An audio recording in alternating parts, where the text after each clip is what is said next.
72 लोकसभा क्षेत्र बलिया से बीजेपी के उम्मीदवार के रूप में राज्यसभा सांसद नीरज शेखर वाराणसी में बाबा विश्वनाथ के दर्शन करने के बाद अपनी जन आशीर्वाद यात्रा को लेकर अपने संसदीय क्षेत्र गाजीपुर में पड़ने वाले जहुराबाद मोहम्मदाबाद होते हुए बलिया जनपद के कोतवा नारायणपुर में दाखिल हुए।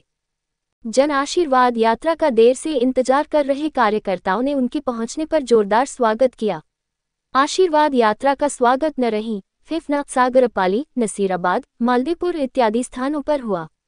नीरज शेखर अपने काफिले के साथ चंद्रशेखर शेखर नगर स्थित अपनी झोपड़ी पर पहुंचे।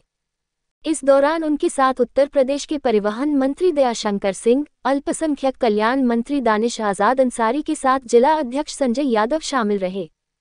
बलिया से भाजपा प्रत्याशी नीरज शेखर ने कहा कि बलिया की धरती ऐतिहासिक रही है। भारतीय जनता पार्टी के केंद्रीय नेतृत्व नरेंद्र मोदी, राष्ट्रीय अध्यक्ष जेपी नड्डा, गृह मंत्री अमित शाह द्वारा मुझे लोकसभा प्रत्याशी बनाया जाना सौभाग्य की बात है। ये बलिया की जनता का सम्मान है। बलिया को विकास की पथ पर आगे ले जाने के लिए आप सबका भरपूर सहयोग और समर्थन चाहिए।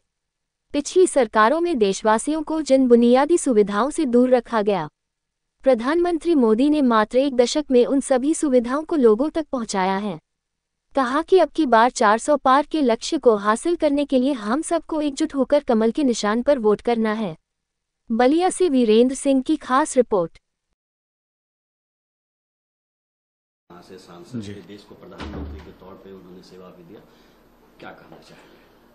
सबसे पहले आपके माध्यम से मैं आभार व्यक्त करना चाहूँगा माननीय प्रधानमंत्री जी का, राष्ट्रीय अध्यक्ष जी का, आदरणीय गृह मंत्री जी का, महाराज जी का, कि उन्होंने इस लायक समझा कि मैं फिर से बलिया से लोकसभा का चुनाव लड़ सकूं। मेरे लिए व्यक्तिगत रूप से ये एक ऐसा अनुभव है जिसका मैं वर्णन नहीं कर पा रहा हूं। जब 2019 में मैं चुनाव नहीं लड़ा था तो एक व्यक्तिगत रूप से एक मेरे मन में बड़ी ग्लानि थी, क्योंकि 1977 से लगातार या तो पिताजी या मैं वहाँ से ज़रूर चुनाव लड़ते थे।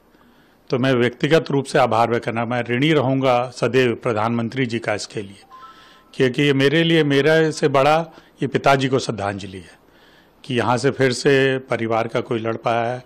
और इसलिए भी क्योंकि उनकी याद आज भी लोगों के, बलिया के, विशेषकर बलिया के लोगों के मन में है।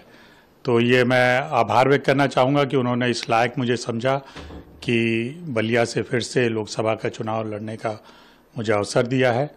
मैं अपने अध्यक्ष जी का भी आभार व्यक्त करना चाहूँगा। इसमें बलिया से चूंकि आपका और चंद्रशेखर जी का बहुत पुराना सरोकार है, स्वाभाविक तौर पे आपके मन में ये जरूर होगा कि बलिया के विकास के लिए या बलिया के लिए आपको कुछ करना है। जब आप एक बार फिर से 2024 में सांसद चुने जाएंगे तो कुछ आपके मन में है कि जो रह गया है उसको पूरा करना है?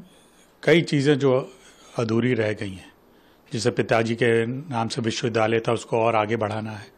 हम लोग चाहते हैं बलिया में कुछ ऐसा काम हो जो हमारे नौजवान साथी, उनको रोज़गार वहाँ मिल सके। आज भी बलिया थोड़ा पिछड़ा हुआ है, मैं बात को स्वीकार करता हूँ, लेकिन जो काम हुए हैं पिछले कुछ दिनों में हमारी सरकार आने के बाद, जैसे ग्रीनफील्ड एक्सप्रेसवे बन रहा है, पूर्वांचल एक्सप्रेसवे बना है, तो लोगों का आकर्षण बलिया की तरफ बढ़ा है। लेकिन हमने अगले 5 साल में ये देखना है अब कि वहाँ कुछ उद्योग ला सकें, हम लोग कुछ ऐसे काम ला सकें जैसे हमारे नौजवान साथियों को वहीं रोजगार मिल सके, वो उनको बाहर ना जाना पड़े। सबसे बड़ा मेरा लक्ष्य तो यही है, और लगातार सबसे राजनीति में आया मैं यही बात कहता रहा हूँ। मैंने चाहा है कि बलिया का विकास हो, हमेशा हम लोगों ने कई काम कराए, लेकिन अभी ये जो 1-2 काम है जिससे हमें रोजगार दे सकें, ये काम हम लोग को और करना है। आज जब आपको टिकट मिला है, इसी दिन समाजवादी पार्टी का घोषणा पत्र भी जारी हुआ है और उस घोषणा पत्र में यह वादा किया गया है कि हम कास्ट बेस्ड सेंसस 2025 तक करेंगे, अग्निपथ स्कीम है उसको बंद करेंगे, और कई सारे मेरे को लगता है कि समाजवादी पार्टी के लोग लोहिया जी को भूलते जा रहे हैं। यही कारण है उनका जिस स्थिति में वो लोग पहुंच गए हैं। लोहिया को हमेशा याद रखिए, लोहिया जी जाति तोड़ने की बात करते थे। वो एक समाज, ऐसे समाज की बात करते थे जहाँ जाति धर्म से ऊपर उठकर राष्ट्रीयता की बात होती थी, लोगों की बात हो, ऐसा समाजवाद हो जहाँ सबका सामान्य हो, सब लोग साथ रहें और सब साथ मिलकर काम कर सकें। लोगों को बांटने की राजनीति लोहिया जी ने कभी नहीं सिखाई थी। मैं तो बस यही कहना चाहूँगा, मैं ज़्यादा नहीं कहना चाहूँगा। लोगों ने उसके बारे में जो विधानसभा के पिछले समय चुनाव हुए उसमें अपना जो जनादेश था उन्होंने दे दिया था, उन्होंने बता दिया था कि हम लोगों को क्या चाहिए। उनको विकास चाहिए और ऐसे काम नहीं चाहिए जिससे समाज फास्ट फूड के लिए आपको कहीं दूर जाने की आवश्यकता नहीं। मनिया बस स्टैंड मीरा कटरा बाबा सैद नाथ लाइब्रेरी के ठीक सामने चाइनीज फास्ट फूड की स्टॉल है। चाइनीज फास्ट फूड जंक्शन पर आपका हार्दिक स्वागत है। कृपया चैनल को लाइक करें, सब्सक्राइब करें एवं घंटी के बटन को दबाकर ऑल पर क्लिक करें ताकि आपको आने वाले वीडियो का नोटिफिकेशन सबसे पहले मिल सके।